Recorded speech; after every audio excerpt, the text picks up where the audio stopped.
আমার হাজবেন্ড তো অনেক খুশি। বাসায় যখন আমি এইভাবে হালিম রান্না করে প্রেজেন্ট করি তখন দেখা যায় তার টাকাটাও বেঁচে যাচ্ছে এবং একই সাথে এত টেস্টি হালিম খেয়ে সবাই প্রশংসা করছে। সুপ্রিয় দর্শক, বাজারের কেনা হালিম কি করে আপনার হাতের ছোঁয়ায় অসাধারণ হতে পারে সেটাই আজকে খুব সহজভাবে ঘরে থাকা সাধারণ ইনগ্রিডিয়েন্টস দিয়েই করে দেখাবো। আমি আজকে খাসির মাথা ব্যবহার করছি। খুব সুলভেই খাসির মাথাটা পাওয়া যায়, আপনারা চাইলে এটা কিনে নিতে পারেন এবং ভালো করে পরিষ্কার করে নিয়েছি।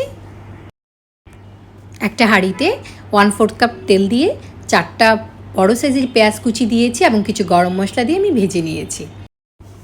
এবার আমি 2 প্যাকেট মশলা দিয়ে দিয়েছি, সামান্য পরিমাণ পানি দিয়ে দিয়েছি যাতে মশলাটা পুড়ে না যায়। এখনও আমি চুলাটা জ্বালাইনি। রসুন বাটা দিয়ে দিয়েছি 1.5 টেবিল চামচ পরিমাণ। 2 প্যাকেট হালিম রান্না করব, সে কারণে 2 প্যাকেট মশলা ব্যবহার করেছি। খাসির মাথাটা দিয়ে ভালো করে নেড়েচেড়ে একটু কষে নেব, তারপর ঝোল দিয়ে যথারীতি মাংস রান্নার মতো করে সেদ্ধ করে নেব।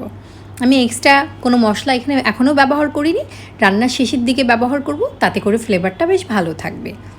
পর্যাপ্ত পরিমাণ পানি দিয়ে এটাকে ঢেকে মাংসটা সিদ্ধ করে নেব।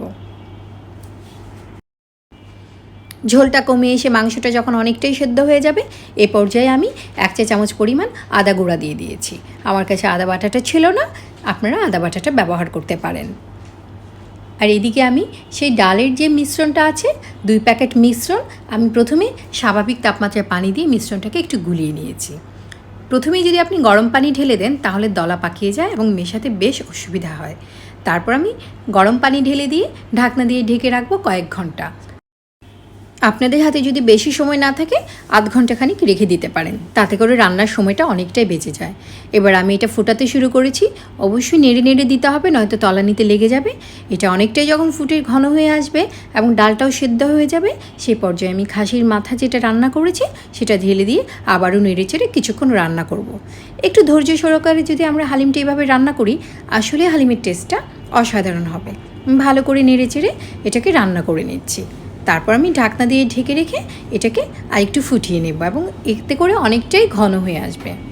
হালিমটা ঘন হয়ে গেছে, আমার হালিমটা হয়ে গেছে, আমি ঢেকে আরও 10-15 মিনিট রাখবো। হালিমের স্বাদটা বহুগুণে বাড়ার জন্য একটা ফোড়ন দিব।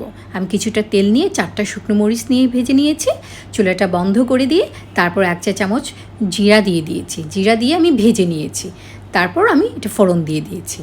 আমি এখানে পেঁয়াজটা ভাজিনি, আপনারা পেঁয়াজটা ভেজে নেবেন। যেহেতু আমার পেঁয়াজ বেরেস্তাটা আগেই করা আছে তাই সরাসরি বেরেস্তাটা দিয়ে দিলাম, অন্যথায় আপনারা পেঁয়াজটাও সাথে করে ভেজে নেবেন। ভাজা জিরা গুঁড়ো 1 চা চামচ এবং ভাজা গরম মশলা গুঁড়ো 1/2 চা চামচ আমি দিয়ে দিচ্ছি। ভালো করে একটু নেড়েচেড়ে ঢাকনা দিয়ে ঢেকে কিছুক্ষণ দমে রেখে দিব। চুলার আঁচটা খুব কমে রেখে একটু দমে রেখে দিলে খুব ভালো একটা ফ্লেভার আসবে। আমি পরিবেশন করে নিলাম। কিছুটা ধনেপাতা, টমেটো, পেঁয়াজ এবং কাঁচামরিচ দিয়ে সাজিয়ে পরিবেশন করলাম। সত্যি এর স্বাদ এতটা অসাধারণ আপনি রান্না না করলে বুঝতেই পারবেন না। এত সহজে এত কম টাকায় এত সুস্বাদু হালিম, আশা করি আপনি অবশ্যই ট্রাই করবেন। রেসিপিটি ভালো লাগলে লিয়াস রেসিপির সাথেই থাকবেন। আল্লাহ।